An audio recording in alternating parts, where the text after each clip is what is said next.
क्या तुम्हें पता है इंडिया का जो मैप है, जब तुम पाकिस्तान में बैठ के देखते हो ना, तो कश्मीर पाकिस्तान का दिखाता है, इंडिया का नहीं।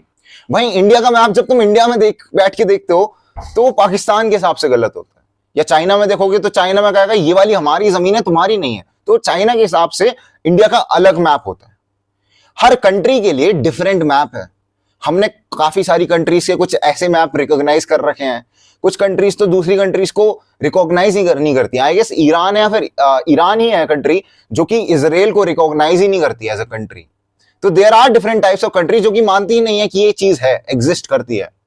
अब लोगों से तुम पूछोगे तो लोगों के जो थॉट्स होते हैं वो एकदम कंट्री की तरह लाइन ही होते हैं। जो लोगों की कंट्री सोचती है, जो उनका नेशन के लिए बढ़िया होता है, लोग अपने उस नेशन के हिसाब से ही सोचते हैं। तो जो लोग सोच रहे हैं तुम्हारे, वो भी कंट्री के हिसाब से सोच रहे हैं, तो उनके लिए वो चीज गलत है। मानो ना मानो, पाकिस्तान के बारे में तुम इंडियन से पूछोगे तो इंडिया में अच्छे जवाब नहीं मिलेंगे। वहीं पाकिस्तान में इंडियंस के बारे में पूछोगे तो वहां पर भी अच्छे नहीं मिलेंगे। हमने गुड और बैड बना रखा है। अगर इंडिया के लिए चाइना गलत है तो पाकिस्तान के लिए चाइना सही है।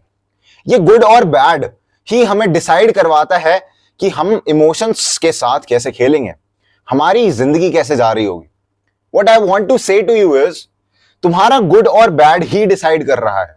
तो अगर तुम इस गुड और बैड को ही हटा दो तो तुम आसानी से जिंदगी जी सकते हो। क्योंकि जब तुम गुड और बैड लाते हो, पाकिस्तान इंडिया के बीच में इतनी क्लेश होती है, तुम बहुत ज्यादा बातचीत करने लग जाते हो, बातचीत से आर्ग्यूमेंट बन जाते हैं, आर्ग्यूमेंट से लड़ाइयां हो जाती हैं।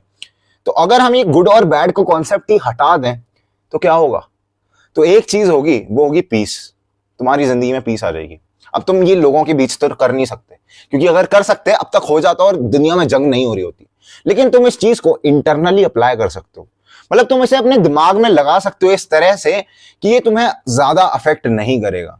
जो भी तुम्हें चीज परेशान कर रही है अपनी जिंदगी में, तुम ग्रेड कम ला रहे हो, मार्क्स कम ला रहे हो, या फिर तुम्हारी एक्स वापस आना चाह रही है लेकिन वो दोबारा चले जाती है, या फिर तुम किसी सिचुएशनशिप में फंसे हो, तुम्हारी जिंदगी में पुलाव चल रहा है, तुम्हारे दिमाग का भेजा फ्राई हो चुका है। Now you don't know what to do, you can apply this rule. तुम चीजों को लेट गो कर सकते हो। लेट गो एक सही शब्द नहीं है। तुम चीजों को एक्सेप्ट कर सकते हो as the way they are.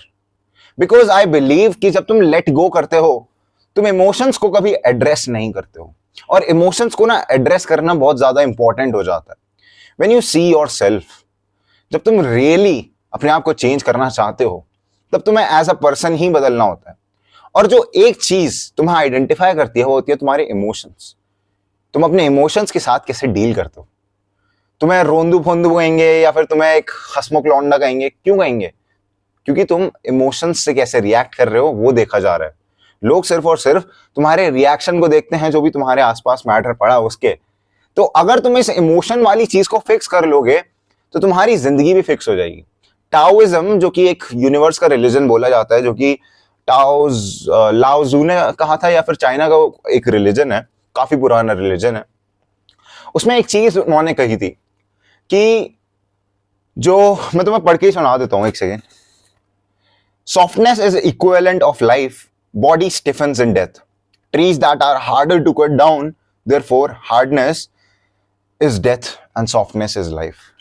सो जो तुम हार्ड हो रखे हो ना, एकदम पत्थर दिल हो रखे हो, तुमने कोई इमोशंस को एड्रेस ही नहीं करना, रोना आ रहा है तुम नहीं रो रहे, और अपने आप को इमोशंस को रिजेक्ट कर रहे हो कि यार मेरे को बुरा फील हो रहा है, पर तुम इसे एक्सेप्ट नहीं कर रहे। तुम जब भी अपने दोस्तों के साथ होते हो तुम्हारा मजाक उड़ाते हैं, लेकिन तुम तब भी उनके साथ रहते हो। तुम कभी एड्रेस नहीं कर रहे होते अपने अंदर जो भी चल रहा है। तुम एक ह्यूमिलिएशन में फंस जाते हो। तुम बुरा तो फील कर रहे होते हो लेकिन दूसरे को नहीं बता पाते हो, अपने इमोशंस को कभी एक्सप्रेस नहीं कर पाते हो। अगर तुम इस सिचुएशन से जा रहे हो तो ये सिचुएशन एकदम डेड बॉडी की तरह है। You are not living my friend. If you want to live, you have to live with softness. And softness आएगी कैसे? सॉफ्टनेस लाने का सिर्फ और सिर्फ एक तरीका है, और वो एक तरीका है कि तुम अपने इमोशंस को एड्रेस करो एज दे आर।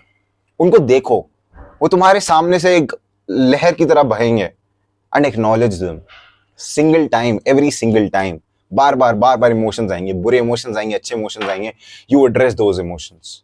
एंड अगर तुम एड्रेस नहीं कर सकते, then you are dead my friend. This was it for the video. Grind set करते रहे, माइंडसेट तरह बदल ही रहा हूं मैं जान।